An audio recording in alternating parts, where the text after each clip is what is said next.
J'étais complètement dans la défaite. J'étais totalement au fond du puits parce que j'avais été un entrepreneur. J'avais des restaurants et on vendait 2000 repas par jour. J'avais une bonne vie, stabilisée. Et du jour au lendemain, j'ai tout perdu. J'ai dû vendre mes restaurants, j'ai dû vendre mes propriétés, ma voiture, tout. J'ai resté seulement avec mes vêtements. Et encore, j'avais une énorme dette, plus 50 000 euros. Et moi qui vendais 2000 repas, j'étais totalement endetté dans la misère. Alors je suis parti aller habiter chez mes parents et dépendre qu'ils me donnent à manger. C'est exactement comme ça que je me trouvais. Je pensais à une façon de me tuer. Grâce à Dieu, à la télé, il y avait l'émission de l'église. Et je regardais. Un jour, j'ai commencé à regarder un témoignage bien fort. Une personne qui était mendiant, qui vivait sous le pont avec un chien. C'était ce chien qui lui amenait à manger. Et un jour, il est arrivé à l'église pour prendre une assiette de soupe, ainsi comme il a dit. Et là, il avait une pièce 50 centimes. Il l'a mis sur l'autel et Dieu a commencé à changer sa vie. Après, il était un entrepreneur. Alors je me suis dit, mon Dieu, je suis vraiment lâche. Je suis au fond du puits. Et cet homme était dans une situation pire que la mienne et tu l'as changé sa vie. Alors tu vas aussi changer ma vie. Et je suis venu. Mais je suis arrivé exactement au moment de la campagne d'Israël. Il passait à commencer à parler du propos. Je suis monté à l'hôtel et j'ai pris l'enveloppe et je me suis dit, mon Dieu, ainsi comme ce mendiant, que le Seigneur a changé sa vie, le Seigneur va changer la mienne. J'ai pu faire pour Dieu. Et là, pourquoi je parle ça? Parce que ma troisième entreprise, c'est une école des meilleurs. J'ai une entreprise dans le côté immobilier, j'ai une entreprise de design graphique et d'impression, et j'ai cette école. Aujourd'hui, j'ai des fermes, j'ai innombrables biens, des maisons. J'habite dans une maison au bord de la mer, avec une plage privative, avec ma piscine. Ma maison vaut plus d'1 million d'euros. J'ai 3 voitures dans la maison. Le Saint-Esprit me donne une foi. J'avais déjà une foi, mais la foi alliée à la foi du Saint-Esprit, personne ne peut m'arrêter. Je pensais que j'avais une bonne vie avant d'arriver, car j'avais 2 restaurants. Mais aujourd'hui, j'ai une vie 1000 fois mieux. Si on regarde le patrimoine que j'ai, sans même compter qu'aujourd'hui, j'ai le Saint-Esprit, que j'ai Dieu dans mon cœur.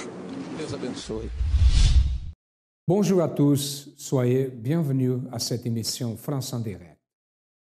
Construire quelque chose, c'est difficile.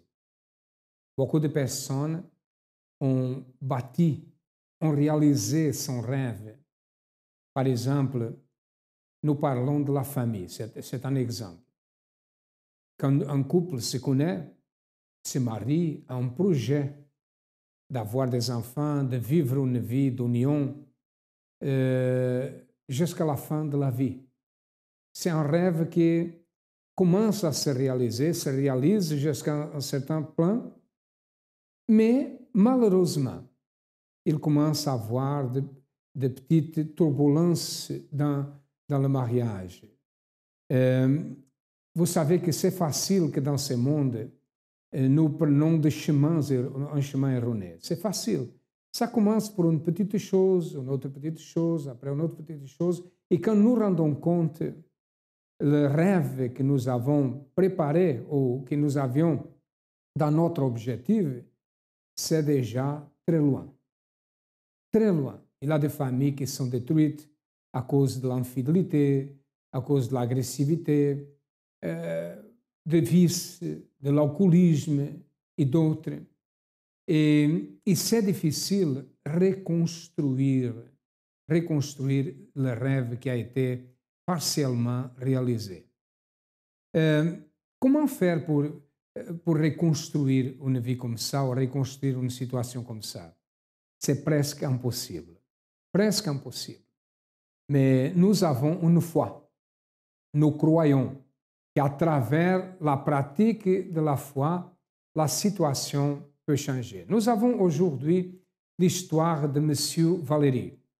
M. Valéry était un homme marié, il avait une famille, mais regardez ce qui s'est passé.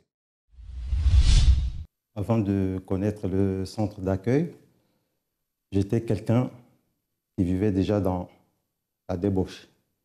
J'ai découché, j'avais des maîtresses par-ci, par-là. Donc, c'est-à-dire, ça entraîne le mensonge.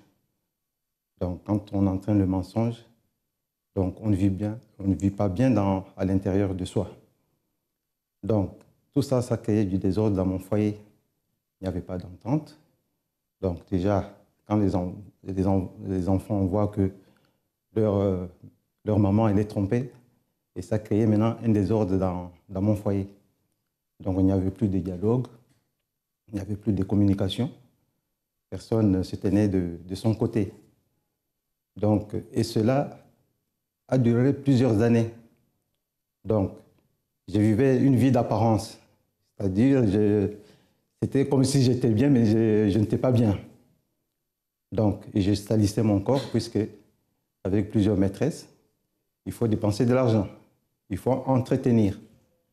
Donc, tout ça m'a poussé à contracter des dettes. La dette s'est élevée à 87 000 €. Donc, avec cet argent, j'ai dû faire venir une maîtresse du Congo jusqu'ici. Donc, j'ai payé des billets d'avion. Il fallait prendre la location d'un appartement.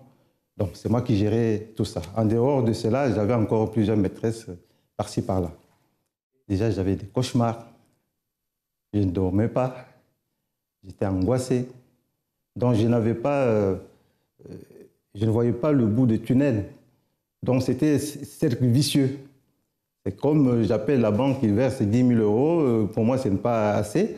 Donc, j'étais entraîné dans ce clic-là. Je ne pouvais pas m'en sortir. C'est du fait que de prendre par-ci, par-là, et je n'avais plus de paix puisque je ne pouvais pas rembourser cette dette. Donc, du coup, tout a été bloqué. Et comme j'avais un ami qui est banquier au Congo, il est venu en France. Donc, je lui ai raconté ma situation. Donc, il voulait qu'il me fasse ouvrir une entreprise au Congo, donc dans le domaine de la restauration. Donc, j'ai abandonné mon travail, puisque j'étais manager dans une grande entreprise.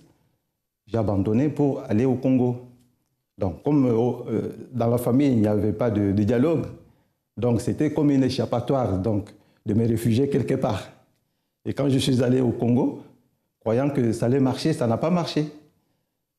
L'ami qui m'a fait venir au Congo, il m'a fui. Du coup, je me suis retrouvé maintenant seul. Et j'avais des appartements à faire louer. Ce sont des beaux appartements, mais personne ne rentrait chez moi. Donc, tout était bloqué. Donc, c'était des pleurs. La nuit, j'étais tout seul, en train toujours de pleurer, puisque je n'avais pas de solution. C'est comme ça que ma vie s'est passée pendant toute cette période. Sa famille était déchirée. À cause de quoi? À cause de choisir un mauvais chemin. Beaucoup de maîtresses, infidélité dans le mariage. Et vous savez que quand nous prenons le chemin erroné, il y a d'autres chemins qui apparaissent devant nous. Il est devenu endetté. Une grande dette qu'il avait, une famille détruite. Mais grâce à Dieu, que sa femme, son épouse, a trouvé la bonne voie. Regardez. Le changement que Dieu a opéré à l'intérieur de moi, c'était déjà la paix. Donc, je n'étais plus angoissé. Je dormais bien. J'avais la patience. J'étais quelqu'un qui était devenu maintenant quelqu'un qui écoute, qui communique des choses que je ne faisais pas avant. Donc, ce sont des choses que j'ai dû comprendre que dans la famille, il faut qu'il y ait la communication. Comme il n'y avait pas de communication avec les enfants, avec la maman, mais j'ai vu que le fait de changer déjà moi, et ça a dû contaminer les autres. Donc j'ai dû voir maintenant le sourire dans mon foyer.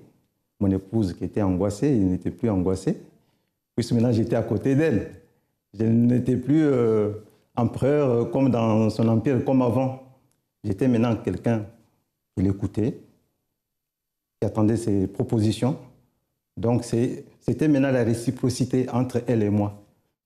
Puisque quand j'ai pris la décision, quand j'ai fait la campagne, il fallait que je prenne une décision de ne plus des choses que j'ai connues avant, la débauche, tout ça, le mensonge. Ce sont des choses que j'ai bannies dans ma vie puisque j'ai pris cette décision. Quand je suis monté sur l'autel, je me suis dit, ces choses-là ne doivent plus être en moi. Quand je suis descendu de l'autel, ces choses-là, c'est fini, c'était banni. Donc j'étais devenu une autre personne, une nouvelle naissance, comme on dit. Donc j'étais devenu quelqu'un, même mes enfants ils disent maintenant, ah, papa, il a changé. Donc pour moi, c'était une grande victoire. Puisque, comme je vous ai expliqué, la première des choses, c'était la transformation de mon intérieur. Comme j'étais bien maintenant à l'intérieur, mais j'avais un gros problème. Donc j'étais fiché à la Banque de France avec toutes ces dettes que j'ai dû contracter de 87 000 €. Je ne savais pas comment m'en sortir, puisqu'on ne peut rien faire, puisqu'on n'a plus de carte bleue, on ne peut plus prendre un crédit, on ne peut pas ouvrir son entreprise, puisque tout est bloqué. Et c'est là où est venue une deuxième campagne. Donc c'était dans la même année, puisqu'il y avait 2 campagnes au mois de juin et l'autre au mois de décembre. J'ai manifesté aussi ma foi. Donc j'avais un objectif, je me suis déterminé, j'ai dit non, cette dette-là, il faut qu'elle soit effacée pour que je ne sois plus esclave. Puisque quand on est esclave de la Banque de France, on ne peut rien faire. Et j'ai déterminé ma foi. Comme j'ai travaillé, j'ai pris tout mon salaire, j'ai mis sur l'autel. Donc après 1 semaine ou 2 semaines, donc la banque m'a écrit qu'il y avait un jugement. Et j'ai dit à mon épouse, aujourd'hui c'est mon jour. Et je l'ai prise avec moi, on est parti à la Banque de France. Je n'ai même pas pris beaucoup de temps. Donc, c'est comme si Dieu il avait déjà ouvert le dossier, c'était déjà clôturé. Et je suis rentré, je ne suis resté que 5 minutes. La dame m'a dit, ta dette a été effacée. Tout ce que tu avais comme dette, comme problème avec d'autres dettes, puis c'est lié. Et tout a été effacé. Ma vie aujourd'hui, c'est un épanouissement total. Puisque je n'ai plus le problème de crédit, j'ai la joie, j'ai la paix, j'ai maintenant une vision, j'ai des objectifs. Et tout ça, ça va dans le même sens, puisque j'ai compris qu'il faut agir la foi. Donc c'est avec cette foi-là que je continue, puisque je vois le changement. Et ce changement, c'est tous les jours. Le centre d'accueil, pour moi, est-ce que je peux dire, c'est un lieu de sacrifice. Et j'ai compris que pour le changement, c'est le sacrifice, c'est l'obéissance. Puisque je ne me pose plus de questions de savoir, oui, comment ça va se passer. Et j'ai vite compris qu'il faut obéir et il faut être patient. Et ces choses-là, c'est ce qui conduit maintenant ma vie.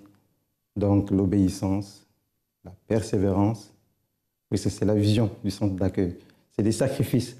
Puisque si aujourd'hui on ne comprend rien au centre d'accueil, on ne peut pas comprendre rien ailleurs. Puisque ailleurs peut-être il n'y a pas de sacrifice, mais avec le sacrifice, c'est un chemin de la victoire. C'est ce que j'ai compris pour moi au centre d'accueil. Je n'ai pas pu comprendre comment je suis arrivé au centre d'accueil. Puisque quand j'étais au Congo avec mes problèmes, mes difficultés, mon épouse est venue me chercher. Au Congo, il a payé le billet. Bon, il est venu me chercher pour qu'on rentre en France. C'est ce que j'ai dû faire. Je suis revenu avec elle. Et quand on est arrivé à la maison, il m'a invité d'aller au centre d'accueil. Mon épouse, elle a participé à une campagne d'Israël. Donc, son objectif, c'était de me récupérer pour que je puisse revenir et rester dans la maison. C'était ça, son objectif, et venir avec elle à l'église. Et j'ai eu son témoignage, puis c'était à l'église. Donc, c'est là où j'étais surpris et j'ai vite compris le fait, puisque je n'ai pas compris comment j'ai pu revenir à la maison. Donc, et j'ai compris par après que c'était sa foi qu'il avait agi pour que Dieu puisse me faire revenir à la maison. Donc, quand je suis venu au centre d'accueil, la première des choses, j'ai essayé de participer. J'étais devenu maintenant mordant à la parole de Dieu. Tous les jours, j'étais là, j'écoutais la parole, tout ça, la transformation. Donc, le problème n'est pas à l'extérieur, c'est en nous, tout ça. C'est la première chose que j'ai compris au centre d'accueil. Donc, il fallait que je lutte déjà pour mon intérieur. C'est ce que j'ai dû faire pour le changement, puisque je n'avais pas de paix. Donc, j'ai des angoisses, tout ça. Je ne dormais pas. Je voulais qu'il y ait un changement à l'intérieur de moi. Donc, c'est la première campagne que j'ai dû faire pour la transformation. Donc, j'ai participé à la campagne d'Israël pour ce changement de mon intérieur. Venez visiter notre page Facebook CAU France. Vous y retrouverez des articles de motivation, les dates de nos événements, tous les liens utiles pour votre développement personnel.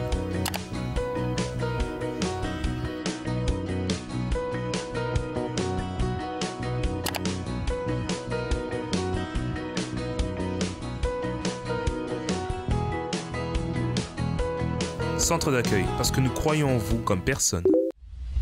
À travers le témoignage de son épouse, il est venu au centre d'accueil, a commencé à pratiquer la foi intelligente, à participer de la campagne d'Israël. Et actuellement, sa vie marche, tout va bien dans son mariage. Il a reconstruit sa famille, rebâti son mariage. Et la dette qu'il avait a été effacée. C'est comme ça quand nous pratiquons une foi intelligente au centre d'accueil universel. La situation peut changer aussi dans votre vie. De la même manière que M. Valérie est arrivé au centre d'accueil à cause d'un témoignage que son épouse avait donné, d'une expérience, ces témoignages sont là pour que vous sachiez que la solution existe. N'importe quel est le trou que vous êtes, n'importe quel est l'abîme que vous êtes au bord de cet abîme, n'importe ça. Ce qui importe et ce qui est important maintenant et ce que vous devez faire, c'est prendre une décision. N'acceptez pas l'échec, n'acceptez pas les problèmes. Le destin n'est pas ça, il a un autre destin pour vous et les portes du centre d'accueil sont ouvertes. Nous allons maintenant écouter plus de témoignages et après nous retournerons. En fait, j'ai pris la campagne pour ma mère. Elle avait des problèmes financiers. En gros, elle a un bon poste, mais à la fin du mois, il n'y a jamais d'argent. Enfin, le frigo était toujours vide et on se demandait toujours comment on allait faire. Et du coup, j'ai pris la campagne. Honnêtement, je suis étudiante. Je paye mes études. Je vis chez ma mère. J'avais vraiment, sur le coup, j'avais rien à sacrifier. J'avais rien à sacrifier. Je me disais, mais quand j'ai pris l'enveloppe, il y a une voix qui me disait, t'as rien à sacrifier, pourquoi tu prends l'enveloppe? Mais je me suis dit, non, Dieu va faire, je vais trouver à la fin. Et ensuite, en fait, dès que j'avais pris l'enveloppe, ma mère, elle ne me parlait plus et je ne savais pas pourquoi. J'avais beau lui demander, elle ne voulait pas me répondre. Et jusqu'à aujourd'hui, elle ne veut toujours pas me dire pourquoi. Et j'avais pris en fait la campagne d'Israël par rapport, comme j'ai dit, à la vie financière de ma mère, mais aussi par rapport à ses dettes. Je voulais que Dieu efface toutes les dettes de ma mère. Elle avait 30 000 € à peu près, voire plus, à régler. Et on avait beau négocier avec eux en leur disant non, est-ce que vous ne pouvez pas baisser, mettre ça à 5 000 €, on va régler. Et ils ne voulaient pas, mais vraiment, ils étaient catégoriques sur ça. Ils menaçaient ma mère en disant qu'on va saisir votre compte, etc. Et le problème, c'est que, en ayant fait la campagne, la semaine dernière, elle est allée les voir, elle leur a dit comment on fait maintenant? Et ils lui ont dit, au final, on en a marre de vous, on veut juste que vous payiez 1 000 € et ça suffira pour nous. Donc voilà. Amen. Grâce à Dieu. Dieu a fait dans ma vie que j'ai reçu un terrain pour que je puisse construire mon logement en Guadeloupe. Et j'ai aussi une somme d'argent aussi qui ne vient pas de ma famille. Et c'est après la campagne? Oui, c'est après la campagne. Amen, grâce à Dieu. Dieu a fait dans ma vie un miracle. C'est-à-dire que j'ai déménagé de Paris, je suis allée dans l'Essonne. Et donc depuis, je suis partie. Je n'ai pas réglé les factures de cantine de mon fils avant de partir parce que tout de suite, quand les factures arrivent, il faut les régler tout de suite. Sinon, si on ne les règle pas, ça retourne au trésor public. Après, ça revient... sous feuille de grand papier. Ça augmente. Ça augmente pas, mais c'est la même somme, mais ça revient pour qu'on puisse les payer en différé. Et donc, j'en ai plein que je n'ai pas payé. Donc, comme j'ai déménagé, je suis allée voir si j'avais des courriers pour pouvoir payer mes factures. Mais quand je suis arrivée, on m'a dit non, il n'y avait pas de courrier par rapport aux factures de cantine. Et deuxième fois, je suis retournée, j'ai eu un courrier, et comme quoi j'ai trop payé et que je devais aller chercher le trop payé, voilà, le trop payé. Donc je suis allée au trésor public et eux, ils m'ont donné encore de l'argent. Comment était votre vie avant? Avant, je vivais selon la direction d'une religion. J'avais la vie détruite, je sortais d'une séparation, d'un divorce. J'avais des problèmes financiers, je vivais avec de grands découverts et j'avais des dettes, une dette que je n'arrivais pas à effacer parce qu'elle résultait de mon ex-mariage. Je croyais en Dieu, je croyais en la parole de Dieu, je la connaissais, mais elle ne se réalisait pas dans ma vie. Ma vie n'avait pas de sens, mais j'ai sacrifié beaucoup. J'ai écouté la voix de Dieu qui sort de l'autel, j'ai écouté à travers les propos tout ce que les pasteurs demandaient de faire, de sacrifier. Je me suis sacrifiée. La campagne d'Israël? Oui, j'ai fait la campagne d'Israël, j'ai fait toutes les campagnes d'Israël depuis que je suis arrivée. J'ai pas hésité, j'ai donné tout ce que j'avais, le peu que j'avais au départ quand je suis arrivée, puisque j'étais endettée. Après, quand j'ai commencé à gagner plus, j'ai sacrifié tout ce que j'avais, j'ai sacrifié tout mon chiffre d'affaires. Après, Dieu a permis que j'achète des voitures, j'ai encore sacrifié les voitures. Aujourd'hui, j'ai encore de nouvelles voitures. Et Dieu... Vous avez une nouvelle voiture? Non, j'ai acheté deux voitures cette année, j'en avais déjà une. 3 voitures. Donc ça fait 3 voitures. Et toutes sont toutes en état neuf. Amen. Merci. Quel était le problème? C'était un problème lié à une expulsion, à des logements qui nous revenaient, mais le bailleur ne reconnaissait pas. Et on était partis, ils étaient partis en procès contre nous. On a gagné en première instance, mais pas 100%. Ils ont fait appel, ils ont gagné, on a été expulsés. Et on a été à la cour de cassation. Ils étaient expulsés même. Expulsés depuis août. Ça veut dire qu'ils ont gagné? Oui, okay. À ce moment-là, oui. Okay. Et nous, on est partis en cour de cassation parce qu'on avait la vérité entre les mains. Et on a fait j'ai fait la campagne d'Israël l'année dernière, en juillet. Et on a été expulsés. Au moment où j'ai déposé mon sacrifice, on a été expulsés. Et vous avez déterminé quoi? La victoire dans cette affaire-là. Qu'est-ce qui s'est passé? La Cour de cassation a cassé l'arrêt de la Cour d'appel à 100%. On a obtenu entière satisfaction. S'ils font appel, ils n'ont plus de base parce que tout a été cassé. S'ils ne font pas appel, l'arrêt est irrévocable. OK. Vous m'avez parlé de, je pense, 80 000, quoi, c'est quoi ça? Oui, près de 80 000 euros en comptant tous les frais. Ils voulaient nous réclamer cette somme. Donc c'est annulé. C'est annulé. Amen. À travers la campagne d'Israël. Oui. Et c'était tout mon salaire, même si ce n'était pas beaucoup, qui représentait la totalité du loyer. Grâce à Dieu. Salutations. OK? Une chose qui est intéressante, c'est que beaucoup de personnes mentionnent la campagne d'Israël. Et la campagne d'Israël a déjà aidé beaucoup de personnes à réaliser ses rêves, à reconstruire, à rebâtir sa vie. Écoutez ce que nous dit Cindy. Donc, on va dire que mon problème, c'était vraiment à l'intérieur de moi, parce que j'étais une fille très, très dépressive par rapport à ce que j'avais vécu dans mon passé avec ma famille. Je faisais des crises de spasmophilie. Donc, en fait, c'est des crises d'angoisse qui se déclenchent comme ça. Quand je suis dans une situation tellement angoissante, j'arrive plus à respirer, je suis en panique, je suis en stress. Je faisais beaucoup de crises comme ça. Et j'en ai même voulu, j'étais suicidaire en fait, j'en ai même voulu m'ôter la vie par rapport aux difficultés que je rencontrais dans ma famille, par rapport aux discordes, aux disputes. Et j'ai voulu m'ôter la vie. Donc ce jour-là, ça a été le jour où je me suis rendu compte de beaucoup de choses. Parce que, en fait, ce n'était pas moi qui agissais. Lorsque j'avais pris la décision de prendre ces médicaments et d'avaler, c'était plus fort que moi. Mais je l'ai fait. Et je ne réalisais pas encore ce que je venais de faire. Pour moi, c'était quelque chose, oh, je vais m'en sortir. Mais en fait, non. Et là, vraiment, j'ai vu que j'étais en train de jouer avec ma vie, que je faisais n'importe quoi. Je me sentais... Je m'aimais pas. J'aimais pas qui j'étais. J'aimais pas... J'en avais assez de qui j'étais. je voyais pas, à l'intérieur de moi, c'est comme si je me détestais moi-même.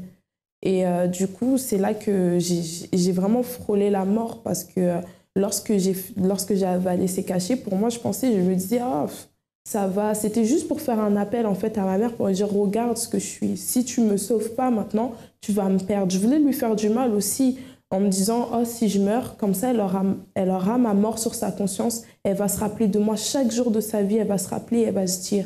J'avais tellement cette haine que je voulais lui faire du mal comme ça. Je voulais me faire du mal à moi-même pour lui faire du mal.